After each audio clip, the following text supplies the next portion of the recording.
Serena took the EX communications droid apart piece by piece. It would have been lost to hyperspace if she hadn't moved quickly. With all attention on the drill ships ascending into aeronospace, Serena had slipped by undetected and intercepted the Republic's capsule with her Vane-class transport shuttle, a two-person shuttle she'd salvaged from scrap and armed with retractable magnetic clamps.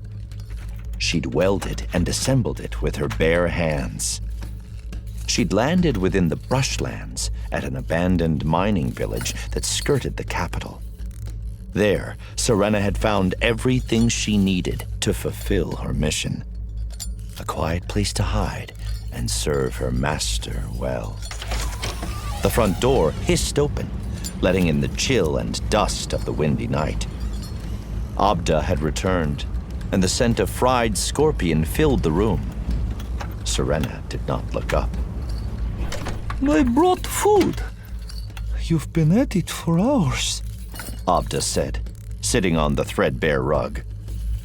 She resented having Abda watching over her shoulder, pointing out every single detail as if Serena hadn't thought of it first. But the elders had insisted on working in pairs, on making sure they were never vulnerable to the corruptions of the outside world. Serena and Abda were, of course, both Kagi, born to the dark, shimmering world of Quarzite, banished by their clans for refusing to fight. For Serena, it wasn't the violence she turned from. It was the insignificance of it. Through the path of the open hand, she had learned that every part of her lived in harmony. And her misfortunes? They were the fault of those who used the Force, like the Jedi.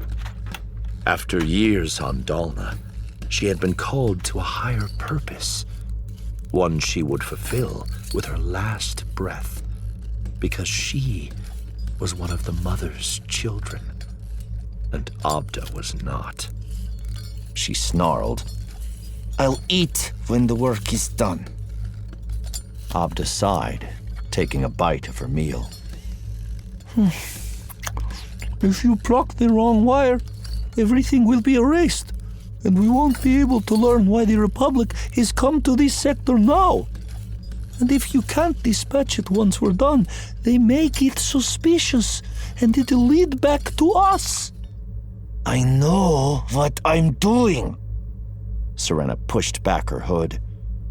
Her pale skin was covered in red burns from the unforgiving sun. She bared her teeth and seethed. You forget. She chose me for this honor. And you failed, Abda muttered, rolling her pink gem eyes. Princess Ziri lives. The ceasefire still holds, and your jamming beacon was destroyed. Serena slowly put down the Loar clamps. Patience. You sound like a Jedi. Serena cursed, but focused on her work. She needed something useful to report back. Everything else was a distraction, even her partner.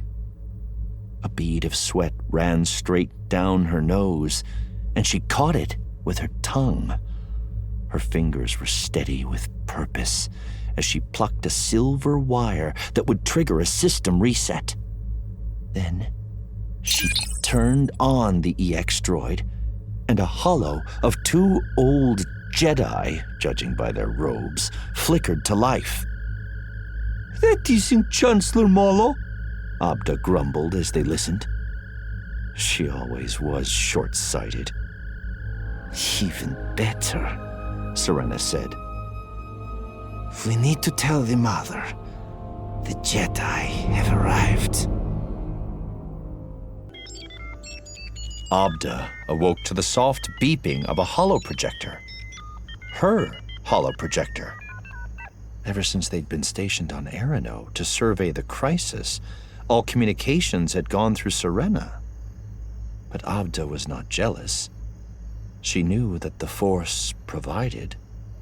Her time would come to prove herself, to show everyone in the path of the open hand that she was grateful for her second chance at life. That was all anyone wanted, wasn't it? A chance? She slipped out from under her covers. Once the sun sank behind the orange and red canyons, Erina's nights were unforgiving in their cold. Abda was used to cooler climates. Her homeworld of Quarzite was naturally cool, with its belly full of shimmering crystals and twisting tunnels. That was another life, another version of herself, too weak to be the violent, ruthless warrior her family had expected her to be. Abda had found people who accepted the broken parts of herself. They welcomed her. From the minute she'd left home, no, it wasn't home anymore. She had to shed the blinders in her mind. From the minute she'd left Quarzite, she'd become a different person, with a new name and a new purpose. She'd seen how wide the galaxy was, how cruel it was, too. Her feet were a whisper against the stone as she shivered out of their abandoned shelter and into the night. She answered the call, and the pixelated hollow came into view. Abda's lips trembled from utter and complete joy. She dipped her head low. "Mother, it's you!" Her lips were all that was visible under her long hooded cloak, but Abda recognized her anyway. She only wished she were on Dalna to take in the mother's beauty and listen as she whispered the truth of the universe. Now she was smiling for Abda. "Hello, Abda. Do you want me to wake Serena?" Abda glanced back, but the mother tutted her tongue against straight teeth. "Let's not wake her just yet. She has her instructions." "I'm sorry. We failed you. Never," she said, her image rattling. The private relay systems in their sector were unstable, and Abda cursed them for interrupting even a breath of her audience with the mother. "You have not failed me." Abda nodded, cheeks hurting from smiling. She didn't know it could hurt to smile. "I would never." "I know you wouldn't. That is why I think it's time for you to go out on your own." "Of course. Anything for the path of the open hand." "Oh no, Abda. This is something for me." The mother smiled as she rested her palm over her heart.